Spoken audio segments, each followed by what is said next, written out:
guys, this is Benjamin Smith with Caliber Home Loans. NMLS number is 372396. All right, this week I just wanted to kind of talk a little bit about something I'm seeing on a lot of VA loans that's kind of starting to bother me. I'm seeing some folks marketing VA loans with closing costs rolled in. The rolled in term is what I'm seeing a lot of.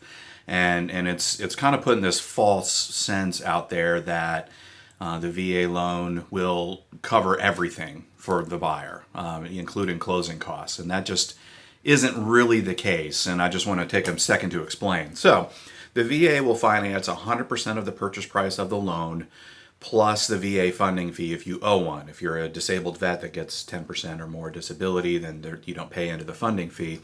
We'll talk about funding fee another day, but that's it. So purchase price plus the funding fee, that's all you can finance in. So when someone says that they're rolling in the closing costs, here's what's happening. The interest rate you're getting is higher than what you may actually qualify for.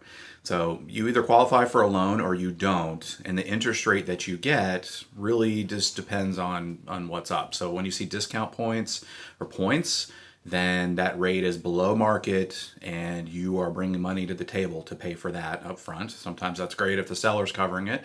But then the other way to go is we can raise the interest rate, give you a rate higher than what you actually qualify for, and then there's more profit in the loan and the lender can credit that money towards paying for the costs. Realtors can credit as well. So that's how maybe between a lender and an agent, we can cover the closing costs for a vet, but it comes at the expense of a higher interest rate. And that isn't always going to be in your best interest, especially if you have a long-term plan to stay in the house. So just make sure you do your homework about anybody talking about rolling in.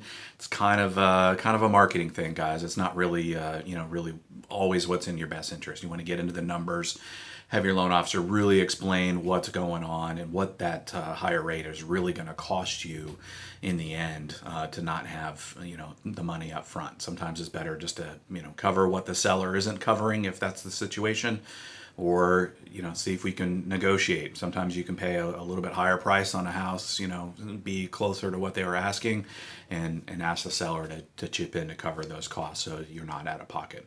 Anyway, that's the story. Thanks for listening.